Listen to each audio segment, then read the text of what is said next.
Okay, just to kick off that seminar. So hello and welcome everyone to join us for today's webinar on credit scoring, the basics, which is actually the first one of a three-part series on digitalization and credit scoring for women SMEs. My name is Sabine Spohn and I'll be running you through the session today. This webinar is actually organized by one of ADB's latest initiatives, the Women's Finance Exchange. And the WFX aims to increase lending to women and women's businesses and supports financial institutions with innovative solutions to achieve that. Hence, we also have the seminar today. In this 30-minute discussion round, we would like to give you some technical insights on the modalities of credit scoring and innovative approaches and how it can impact credit for women SMEs. We'll have more of these technical short briefings to come, so please look out for it. And before we start, maybe just some housekeeping rules in the beginning. If you could kindly keep your microphones on mute while not talking, but turn the video on when you speak so we can see your beautiful faces. We wanted to try out a different format in this session, so running more of a conversational style, and you're welcome to post questions in the chat box as we go along. The session will also be recorded and we can share the link later. And we will have a closing remarks by Christine Engstrom, our Director, Financial Institution Division of ADB's Private Sector Operations.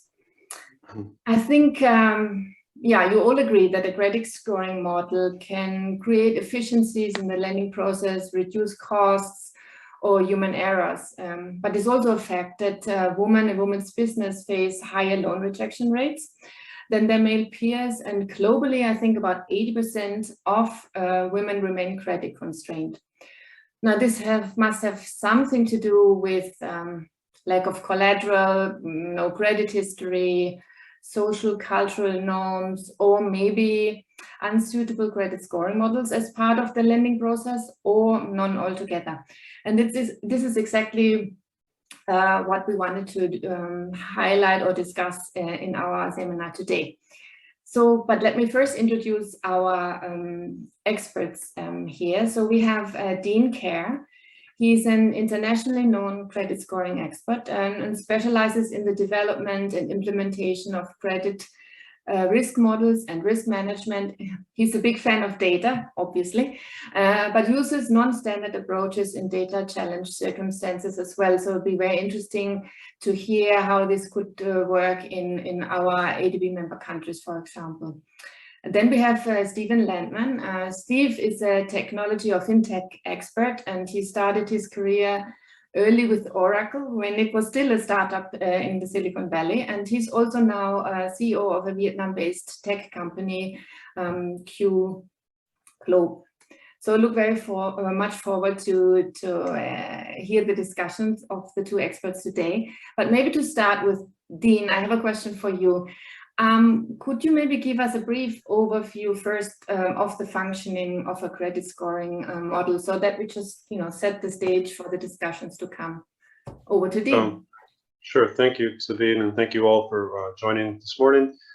Yeah, I'd like to just start, like I do in consultancy jobs, with a slide showing how credit scoring works, just so we're all, at least for this 30 minutes, we're kind of talking about the same thing. And so because I'm doing credit scorecard development, technical work, I like to show this because it's like the mechanics of it, right? So credit scoring models are pretty simple in terms of the way they're structured. You basically, to make a traditional credit scoring model, you study a period of the past for which you have data on certain type of borrowers, or data on borrowers who are taking some loan product, and you look at their characteristics and behaviors at the time you assess them for credit, and you compare that to their repayment. So in this timeline, you see in the past, basically you make these kind of tables or cross tabulations where you look at different groups. And here I have an example of just 3 factors in a scorecard where we look at gender, and we see that males had a bad rate that's 3 times what it was for females. So 14% of males in this set of data we're talking about here repaid late and only 4% of females. And so we convert that difference in the bad rates there between male and female, which is indicative of their risk, to points, right? So say males would get no points because they're riskier, females would get 10 points because we know that females were more likely to repay. We do the same things for each characteristic we're looking at. So we look at the past relationship between age and repayment. And most frequently that's younger people tend to pay late more often than older people. And years in business, same thing, lots of variables about stability. The longer you've been in business, the more likely you are to pay on time. So we study the past relationships and find where the differences in the delinquency rates are in those characteristics, and we turn that into what are scorecard points. And then when someone comes in now, which is that center box, we just score them using that criteria we had in the past. So in this example, we have a female who's 41 years old and 8 years in business, and she comes in on this 3-factor scorecard. She gets 36 points. Well, if you look at the bottom of that past, we also tallied up our points and the bad rates per points. And so the power of the scorecard is just in ranking borrowers. And what we do very simply is for this lady who's come in right now, we project the past performance of ladies with these 3 characteristics like her, and how often did they repay on time. And so what we see is that if she scored 36 points in that band, which is called low risk, there's 2% bad rate. It means for 100 applicants, we know, and this is where you can just move the slide. I have just show that there's 2 people. 2 of them, we know from our past experience, out of 100 people who look like this lady, 2 of them are going to repay late. We don't know which 2. So we can't with great precision reject 2 people out of 100 who are going to be delinquent, but we know we're accepting that, yes, this type of person, 2 out of 100 is going to repay late. And then we have other mechanisms like pricing or conditions that we can mitigate that. But by the same token, and I'm not showing many examples, we'll have someone else come in where we know that that's 17 out of 100 people, or basically 1 in 5 people is going to be bad. Now maybe that risk level is too high for us depending on the cost, or we charge a different interest rate. But what scoring is doing, as I'm saying, it's not telling us concretely this person is going to repay well, this person's going to repay bad. It's going to say people like this repay with this frequency of delinquency. We use that information to make credit decisions. So why is this important as a starting point is just to know that what happens in a lot of situations with financial inclusion or innovation is either you don't have past data at all because in the past that person was excluded or no one was lending to them, or you were lending to them with a very manual, let's say a hands-on approach out in the field in microfinance, and you weren't digitizing and collecting the data. So there's a lot of situations where the first step in credit scoring can't be done just because there hasn't been data, or the data is also inappropriate. But I think if we're talking about women inclusion for SMEs too, you have to then be cognizant of the fact that if women have not been receiving financing in the past for any reason, right, that could vary by each of our country context or financial institutions, the data will reflect that too. And so if we just straight up take and try to make a traditional credit scoring model from that data, we'll build in sort of whatever shortcomings there were in the past or information gaps, unless we take a more proactive approach to do something different. And so some work I'm doing now with different clients too has to do with trying to identify whether there was gender or other biases, in their models, and correcting for that going forward with different strategies. But so that's just a quick a glimpse of how scoring works. And I don't know, Sabine, should I cut to that other slide and just?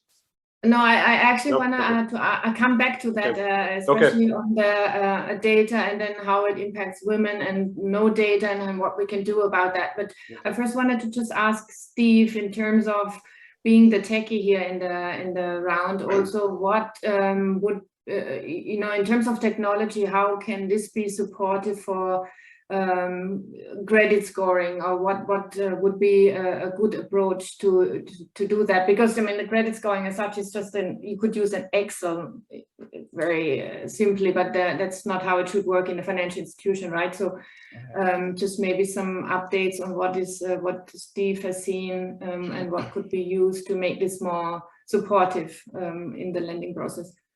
Yeah, I think probably the 2 biggest areas where technology can help in credit scoring is, number one, if you can actually collect data digitally Then you have standardized data, right? So you're collecting the same type of data consistently. You're collecting the data.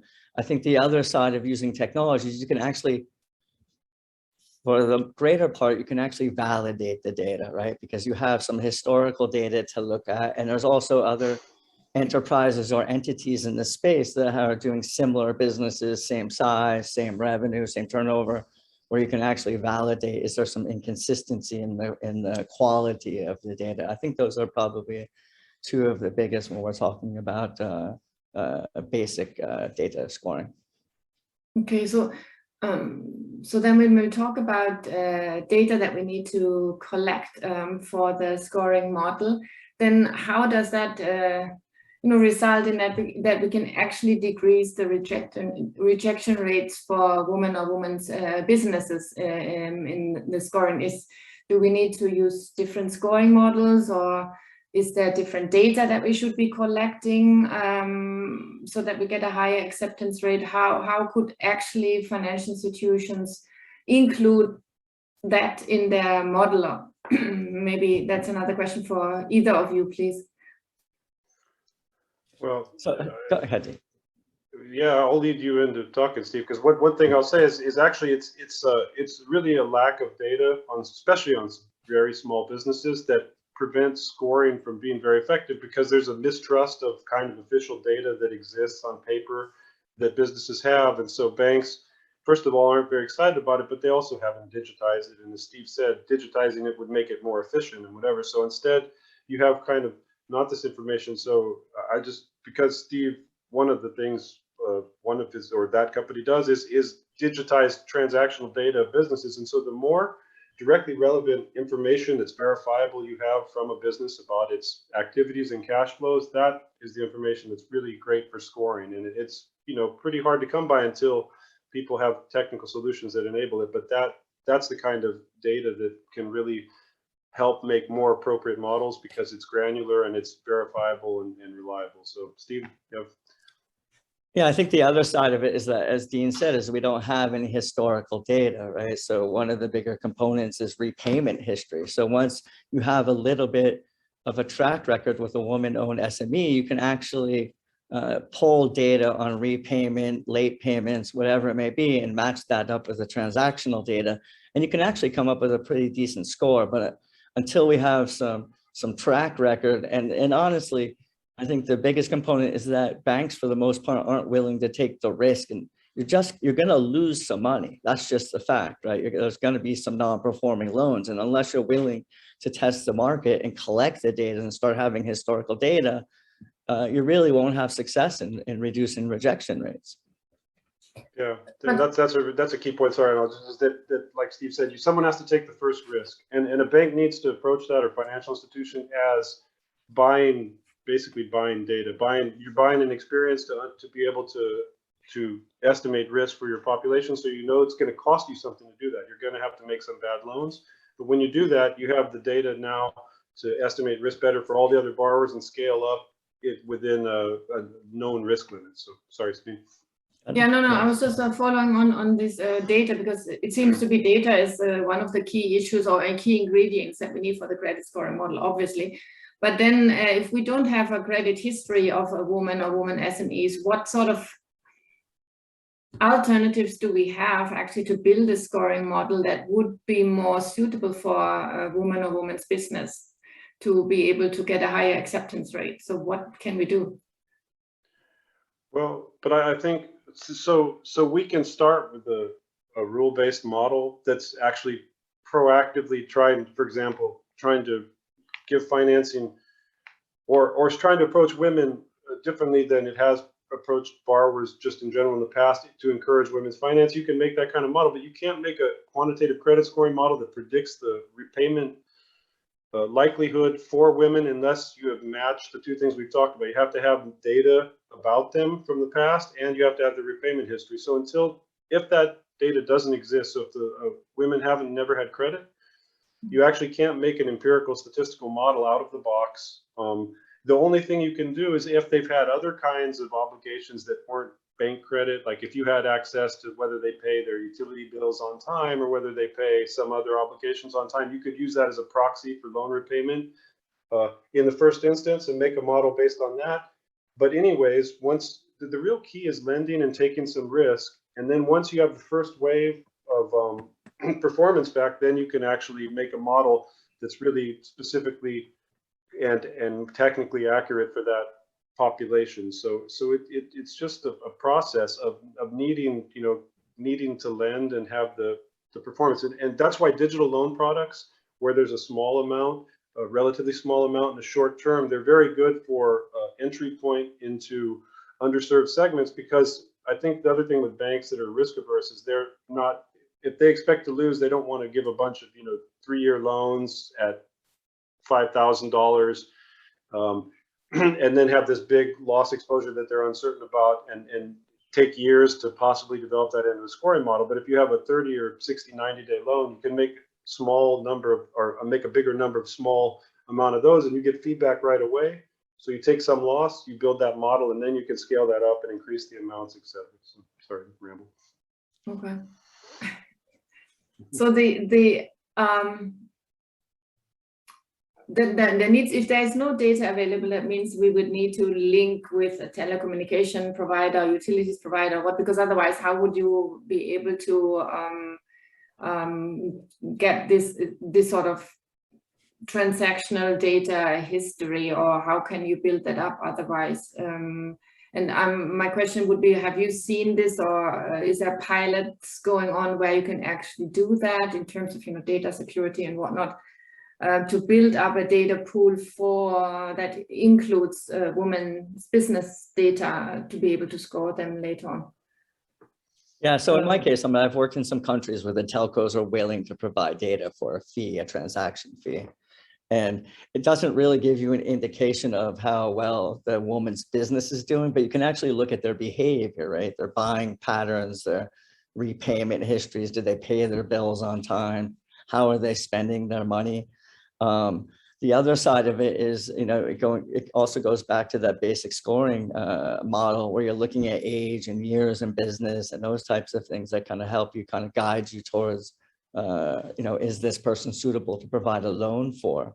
I think the other side of it is, again, you have to really be willing to take a risk. And most banks aren't willing to take a risk. And unless we find those institutions that want to take a risk, or the other side of it is they might have been lending to women-owned businesses for a few years or even longer. But the reality is that you have to digitize that data because most of it's sitting in boxes of paper that you have to digitize. So another massive undertaking is to digitize that manual documentation. At least you'll have some credit history. But again, a very big undertaking. Okay. I have a last question for Dean before we maybe open it up also for the audience to ask some question. If, let's say, we are collecting data and we have statistics and whatnot for the credit scoring model, and we always talk about that we have this implicit bias for women. Is that can the model sort of exclude all of that, or have you seen, Dean, examples where still there is some bias against women? Well, no, sure, there could be bias, but I think what's important and is you have to understand. So in each context, you need to understand, like the people, the lender or whoever's doing the data analysis needs to understand what were the factors that constrain finance to women, right? So that it can be identified, or so we can understand how to identify that in the data and control for it by either not including one type of information or using it in a different way. But the thing is, it's not, scoring doesn't have a natural way to understand what's outside the context of characteristics and repayments. So it doesn't know what influenced the reason why a data set is like it is. So it's like and I want to actually make a point about, we haven't talked about artificial intelligence and machine learning per se, but you can use those techniques when you have a lot of data for a segment, but they also specifically can't pick up bias and other things like that. So all the kind of knowledge of these biases has to come from people, and that's what makes it tricky. So there's some guides, some interesting guides, one by Women's World Banking Group too, that looks just at how to look at gender bias and correct for it. But if you look at that document too, you'll see that it's not that straightforward, and it's not that easy, and it's not mathematical really. It's just like understanding the context and then trying to apply that so that you remove known biases. And if we had a lot of time, I could, but it's not showing an example. Yeah, but Dean, so I'm curious about your thoughts. So if you're using artificial intelligence or machine learning, whatever you want to call it,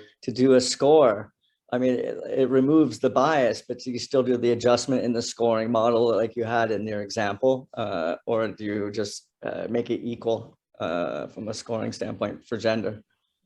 Well, but I think it doesn't remove the bias. I think it obscures the bias, meaning depending on the method, you wouldn't understand exactly what drove the. So the good thing about simpler methods is you actually know the relationship of each characteristic in your model and credit risk. You know how the information is being used. But the more complex an algorithm is, the less it's able to present direct relationships, because it's it's combining a lot of things. But the result of that in terms of bias can be that you get some kinds of correlations that actually are difficult to understand, and they're being built in because they're mixed in with everything else. So the only way to avoid a bias with them is to remove something that's sensitive potentially. So, but it's again. Can I ask, sorry to interrupt, but can I ask you with a question from the audience actually? Yep. That, you said that maybe one should do a trial or start with some smaller amounts for the lending for a period of time. But then the question comes up if it is not too costly for banks to deal with, since they're usually more interested in financing larger transactions, or at least reasonable amounts, and how to deal with that cost aspect in terms of doing too many of the small ones.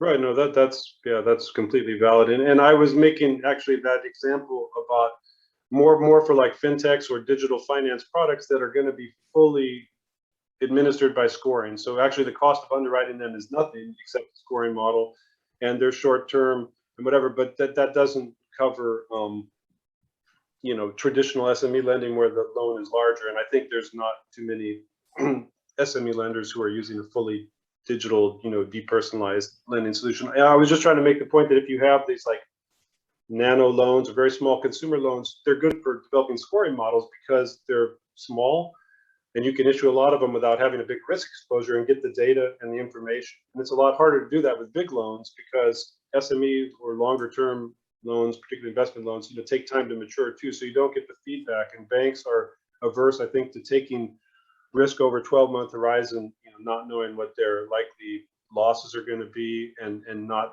being sure. And so what really happens, and like Steve was saying, when you have a track record, the other thing I come into contact most frequently in all parts of the world is where there is a portfolio for 3 years and now you want to look at it for scoring for SMEs. The banks have been so conservative in their initial borrower selection that they also have almost no delinquencies, which is good for their portfolio, but it's not very good for credit scorecard development, because in that context, you need a lot of bad loans. So I come in and say, well, you need to give some bad loans so that we can make a scoring model, and everyone, looks and wants the different consultant, right? So I don't know, but that's the way at least it works when you want to make that traditional scoring model. You do need to have bad loans no matter how you've given them in the first place. Okay. I think the other way to mitigate risk, and it's the way that we've done it with some of the banks, and we were lucky to work with a bank in the Philippines who was dedicating $1 million basically to micro business loans. And we started with invoice financing and purchase order financing, and they could borrow up to 20% of the invoice, for instance. And if they repaid that a couple of times, they could go to 40% and 60 and no more than 80%. But I mean, that's a great way, I think, to mitigate risks when you're talking about lending to a segment that you haven't lent to. Yeah, I have one, we have maybe 1-2 max questions. We're running already out of time. So why any credit scoring model is gender differentiated, and low-income women are less likely to have, as we said, their credit history, property rights, formal earnings, and common inputs to a credit score. So how can we make this less gender differentiated in terms of the scoring, or is there no way around it? Well, no, I'm not sure if I understand the question, but I think one thing to see. So if you're aware that there's been different treatment, yes, you can make a separate scoring model for women. But I think another way to do it is you make one scoring model for everyone, and you include gender in the model, which you're not allowed to do in the United States. But it's a good thing to do. It makes the model less biased and more accurate. Well, I take that back. If you haven't lent to women, it won't more accurately reflect the risk. But anyways, I would include gender in the model. And then if I had a gender proactive policy to increase financing to women, I would use different decision policies reflecting the fact that I have an expectation that women are going to make better borrowers who haven't been given access to credit in the past. And at a given level of risk, I'm willing to provide more financing than I would just make different usage policies for men and women to encourage credit to women. And then as I get experience with that, I could go on and make a separate scoring cards if they fit some kind of business mission I had. But I would, because it's really hard again to derive something from the past where the data isn't available or wouldn't reflect what we believe to be there. So you have to again proactively look forward and say, look, I think this is what it's going to be. This is my best estimation. Let's put this into practice and try with it. Okay, thank you for that. I think that's a good approach. I have one last question. I think then we are running out of time, and that is what staff skills would a financial institution need to develop a scoring model, and would you think this should be in-house or outsourced? I think so. Mostly through the International Finance Corporation, but then with different people, I go work with teams at financial institutions, and so some teams now will have people with a data science background, and that's helpful because the tools you use are the same for credit scoring. But I also work with people who don't have that background. What's important is that people understand credit who are going to work on scoring, and that they are able to use some of these tools to work with data. You can build up those skills in-house. I think that's a better way because then you build the knowledge and you have control over your models. But if it's not feasible, or if you have a short-term time need, you can work with a vendor who will come in and work with your team. In any case, you might want to outsource the technology platform because a lot of banks won't have the capacity to develop something of high quality. But what do you think, Steve? I mean, on that side. Yeah, I think you definitely want to have in-house as much as you can. I mean, similar to you, I've worked with many institutions where they haven't had scorecards. They don't have people internally. So you end up being the consultant on the outside. But I think there's nothing better than technology or knowledge transfer, right? Because you don't want consultants on your location and working with you forever. It's good for the consultants, but not so good for the institution. So I think it's better to have that in-house expertise over time. Okay. Definitely. Well, thank you for that. And that sort of brings me to the close and also to the lead of our next seminars to come, actually, where we talk a little bit more about the technology challenges or implementation challenges that you would have when implementing credit scoring, and have a gender angle to that as well. So we can dig a little bit deeper or dive a little bit deeper in the next session into that. So thank you for an interesting discussion. I think we could have gone on for a little while longer, but the time is up. So I wanted to introduce you again to Christine Engstrom, our Director of Financial Institutions Division, just to give some closing remarks. Over to you, Christine. Thank you, Sabina. Appreciate it. Thank you for moderating this event, and for the WFX team for organizing it. And especially to Dean and Steve for joining us today and sharing their experience in credit risk models and development finance. I think this is a good kind of entry into further discussions that we'll be having in early 2022 about the technical talks and technical aspects around credit scoring to boost finance for women in Asia and the Pacific. And it was really interesting for me today to hear about alternative data and just to kind of kickstart the discussion about gender disaggregated data and how we can use it to drive financial inclusion, which is, ultimately ADB's goal and our goal through the Women's Finance Exchange. Also just wanted to alert you to the fact that we'll be issuing a newsletter before the year ends to get more information on the events and knowledge products that we are preparing at the WFX. And with that, thank you so much, everyone, for participating, and enjoy your holidays. Good afternoon. Thank you. And of course, reach out to us if there's any questions. Be happy to have a chat on offline as well.